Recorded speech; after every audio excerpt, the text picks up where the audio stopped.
Hello everyone, welcome to the smart IAS foundation. आज हम discuss करने वाले हैं 24 सितंबर 2024 के डेली करंट अफेयर्स।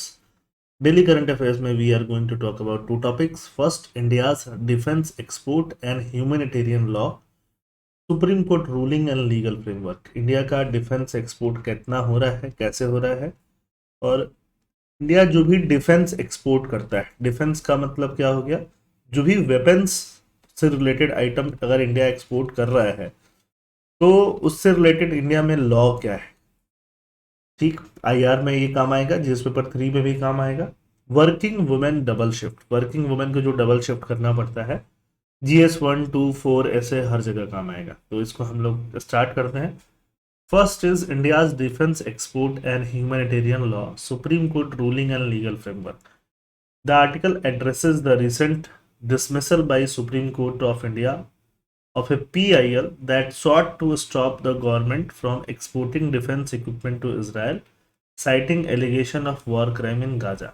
देखो, एक सुप्रीम कोर्ट में एक PIL फाइल हुआ, पब्लिक इंटरेस्ट लिटिगेशन। लिटिगेशन मतलब एक केस दर्ज हुआ सुप्रीम कोर्ट को। अब सुप्रीम कोर्ट पे ये PIL क्या बोल रहा था कि गवर्नमेंट ऑफ इंडिया जो भी इसराइल को डिफेंस वेपन्स दे रही है उसको रोक दिया जाए, उस पर रोक लगा दिया जाए। क्यों रोक लगा दिया जाए? क्योंकि इसराइल वाला जो वेपन है वो गाजा में यूज हो रहा है, ह्यूमनिटी के अगेंस्ट में यूज हो रहा है, वॉर क्राइम में यूज हो रहा है, तो इसलिए रोक दिया जाए। सुप्रीम कोर्ट ने इस पे सीधे मना कर दिया। सुप्रीम कोर्ट ने बोला कि ये हमारा काम नहीं है। Supreme court dismisses PIL on defence export to Israel. Supreme court ने क्या बोला? सुप्रीम कोर्ट ने सीधे मना कर दिया था। Court refuse to intervene, citing that foreign policy decision fall outside its jurisdiction. कि फॉरेन पॉलिसी को लेके जो डिसीजन है वो सुप्रीम कोर्ट के जुरिस्डिक्शन से बाहर के लिए आता है ना। ये गाजा पता है, ये अगर आप मैप देखते हो तो मेडिटेरेनियन सी के आसपास इजराइल है ना, और पैलेस्टीन एक साथ आते हैं, इसमें ये गाजा आता है। गाजा। PIL क्या होता है? PIL is India is a powerful tool to protect and safeguard public interest matter. It promote social justice and enhances government accountability. कोई भी इंसान पब्लिक के इंटरेस्ट में लिटिगेशन फाइल कर सकता है हाई कोर्ट, सुप्रीम कोर्ट में, जिसको हम PIL बोलते हैं। अब इसराइल के बियॉन्ड क्या इश्यूज हैं, broader implication. The issue raised by the PIL extend beyond Israel and is relevant to India's aspiration as a major defense exporter। India का एस्पिरेशन भी है कि हमें क्या बनना है, एक मेजर डिफेंस एक्सपोर्टर बनना है, डिफेंस वेपन्स का एक्सपोर्टर बनना है। ये एक फर्स्ट चीज हो गई। ग्लोबल प्रेसिडेंट क्या हो गया? ग्लोबल प्रेसिडेंट ये भी है कि नेदरलैंड की गवर्नमेंट ने, नेदरलैंड की कोर्ट ने, यूके के कोर्ट ने उनको रोक दिया कि वो लोग अपना जो डिफेंस वेपन है वो इसराइल को ना बेचें, सो दैट कि इसराइल उसको गाजा में यूज नहीं करे, क्योंकि ऐसा करने से इंटरनेशनल ह्यूमैनिटेरियन लॉ का वायलेशन हो रहा है। तो नेदरलैंड और यूके में ऐसा हुआ, बट इंडिया में ऐसा नहीं हुआ। नेदरलैंड का डच कोर्ट जो था उसने ऑर्डर किया to halt the export of F-35 fighter jet parts to Israel based on an EU regulation. EU मतलब यूरोपियन यूनियन का regulation that prohibits military export where there is a risk of international humanitarian law of violation. International humanitarian law क्या है? Set of rules है that seeks to limit the effect of armed conflict. Arm conflict अगर दो group में हो रहा है, दो कंट्रीज में हो रहा है, उनको लिमिट करने की कोशिश करता है। उसमें भी आर्म्ड कॉन्फ्लिक्ट में भी एक रेस्पॉन्सिबिलिटी होना चाहिए। जो लोग भी कॉन्फ्लिक्ट में हैं, चाहे स्टेट एक्टर्स हो, डायरेक्ट गवर्नमेंट मिलिट्री हो, या नॉन स्टेट टेररिस्ट एक्टर्स भी हों, तो भी ह्यूमनिटी को यहाँ पे इंश्योर करने की बात आती है। यूनाइटेड किंगडम ने क्या बोला? यूनाइटेड किंगडम का एक्सपोर्ट कंट्रोल एक्ट है, the UK reviewed Israel compliance with the IHL in Gaza and concluded that exporting certain arms could facilitate serious violation of IHL। अगर सर्टेन आर्म्स को भेज देगा, export करेगा यूके, तो उससे IHL international humanitarian law violate हो रहा है। बट ये कंसिडरेशन इंडिया में नहीं किया गया। अब इंडिया में लॉ क्या कहता है? इंडिया में अगर हम वेपन्स सेल आउट करते हैं, बाहर एक्सपोर्ट करते हैं, तो इंडिया का लीगल सिस्टम क्या कहता है? Legal gap in India's defence export regulation. India के डिफेंस एक्सपोर्ट से रिलेटेड हमारे पास क्या है? लीगल गैप्स हैं।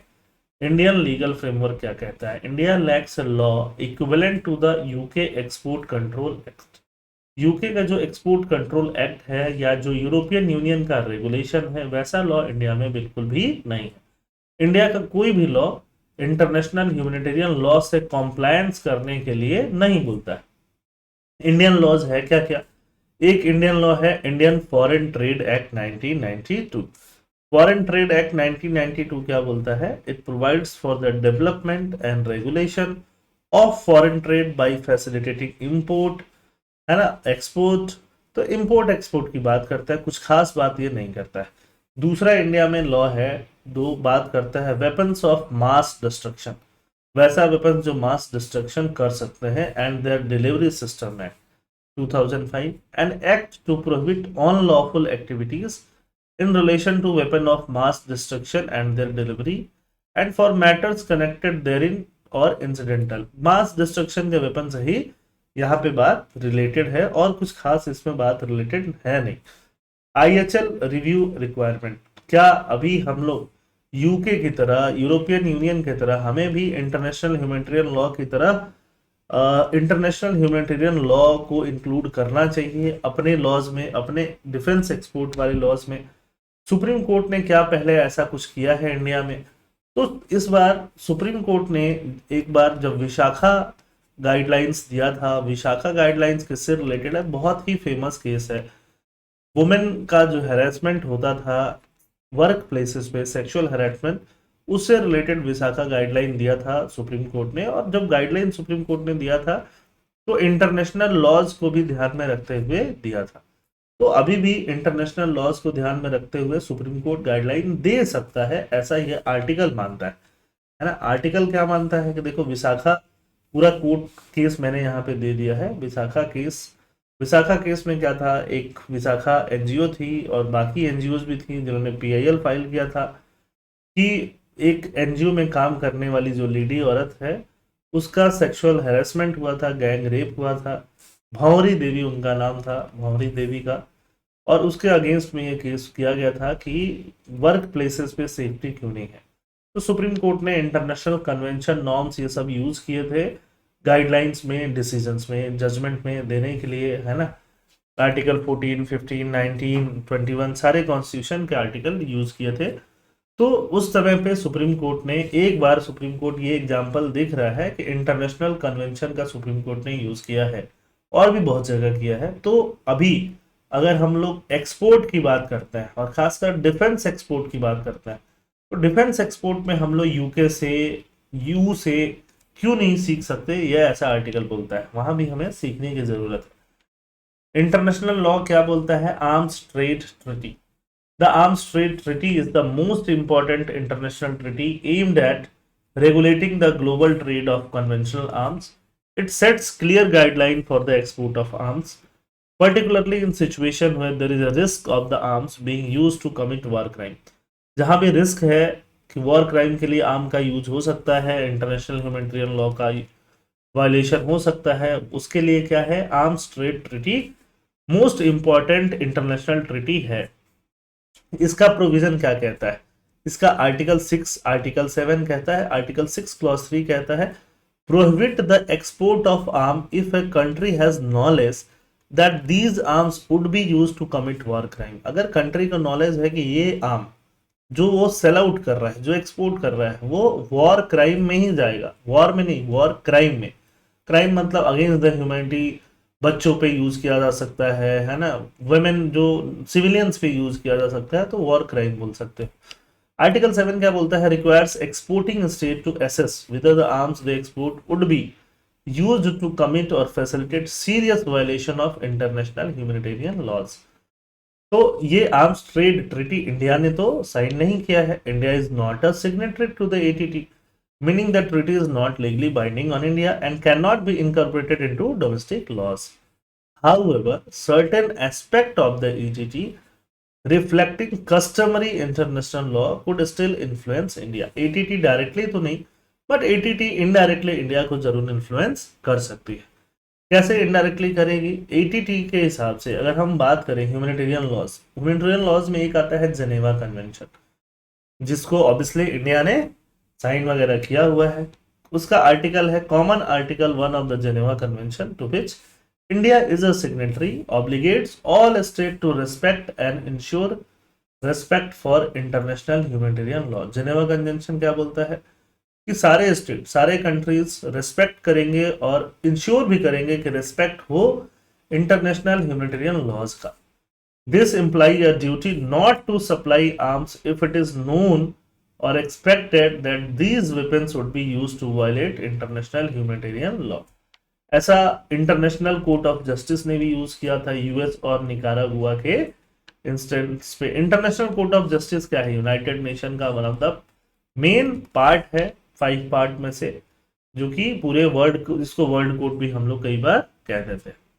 तो इंडिया के लीगल सिस्टम में क्या रिफॉर्म चाहिए? करंट लीगल फ्रेमवर्क तो ऐसा एक्सप्लिसिटली मेंशन नहीं करता कि अगर हम कुछ वेपन्स को एक्सपोर्ट कर रहे हैं तो वेपन्स इंटरनेशनल ह्यूमैनिटेरियन लॉ को कंप्लाई करे नहीं करे, ऐसा एक्सप्लिसिटली हमारा अभी का लॉ नहीं कहता।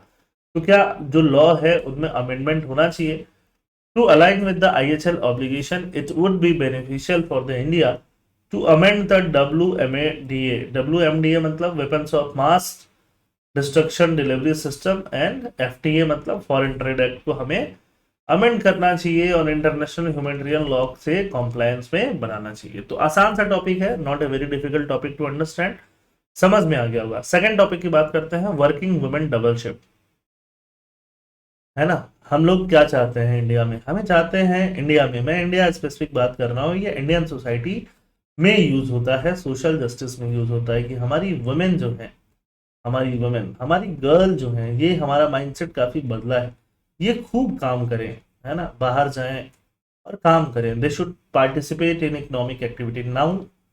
ये सारी चीजें हम लोग अब चाहते हैं, बट बाहर जाने से पहले, बाहर जाके काम करने से पहले घर पे दाल भात बना के जाएं, घर पे 2 पराठे बना के जाएं, है ना। अब हम ये चाहते हैं, तो मतलब घर का भी काम करें और बाहर का भी काम करें, that is double shift for women. तो ये पूरा डेटा से ये आर्टिकल बताएगा कि कैसे डबल शिफ्ट हो रहा है वुमेन के लिए। The article examines the significant burden of unpaired domestic work. वो बाहर का काम तो कर ही रही है, बट घर पे भी अनपेड डोमेस्टिक वर्क कर रही है, जो सिग्निफिकेंट है, काफी ज्यादा है ना। और अभी रिसेंट इंसिडेंसेस के हिसाब से ये बात की जाएगी। वर्किंग आवर्स क्या है? Young women in the field like auditing, auditing अगर कोई सीए हुए है या कॉमर्स फील्ड में है, आईटी, है ना, आईटी सॉफ्टवेयर में है, मीडिया में है, तो 55 आवर अ वीक उनका काम हो ही रहा है।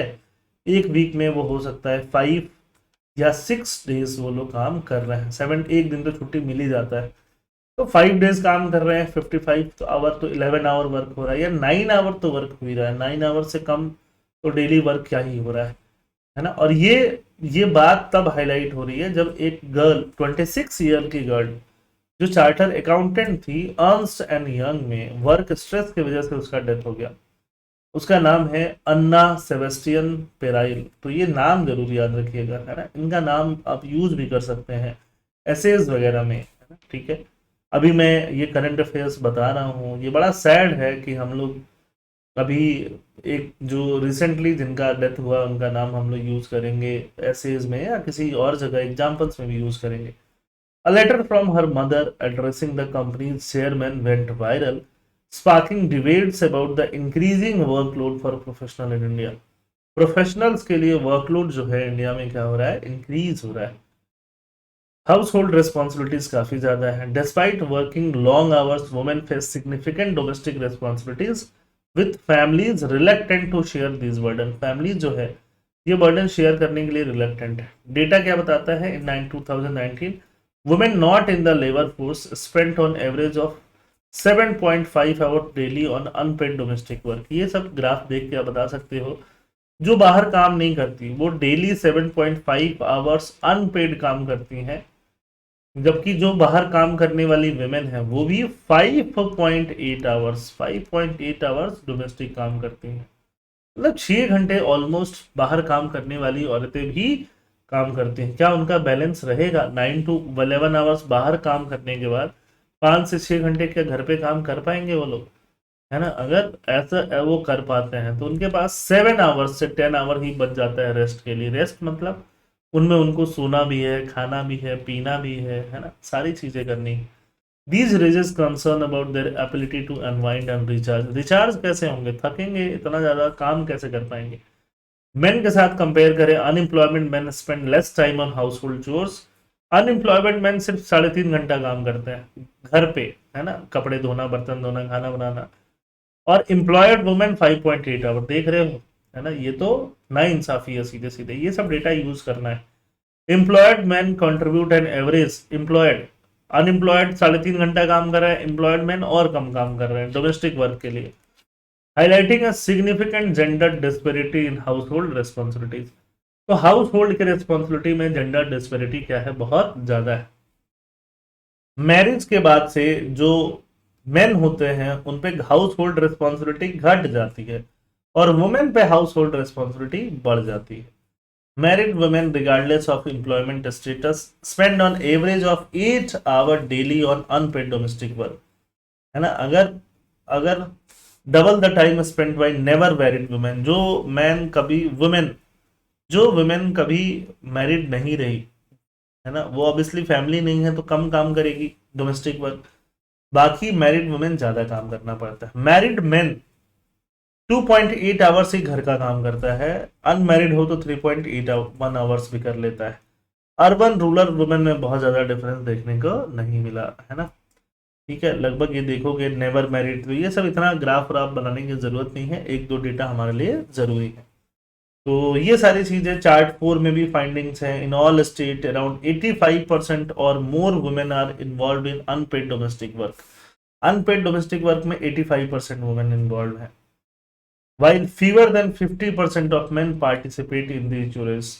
मतलब डोमेस्टिक वर्क जो चोर्स जिसको बोलते हैं, कपड़े धोना, सब्जी लाना, कुछ भी ऐसी चीजें, उसमें 50% से भी कम मैन इन्वॉल्व रहते हैं, but women 85%। In states like Haryana, Rajasthan, Himachal, Gujarat, the share of man contributing to household, Haryana में, राजस्थान में, हिमाचल में, गुजरात में, है ना, मेन घर का काम तो और ज्यादा कम करते हैं। दिल्ली मुंबई में तो कर भी देते हैं, है ना, या फिर नॉर्थ ईस्ट में फिर भी कर लेते हैं। This data highlights the persistent gender imbalance in household responsibilities, particularly in the context of marriage, and underscores the need for societal change to promote more equitable sharing of domestic labor।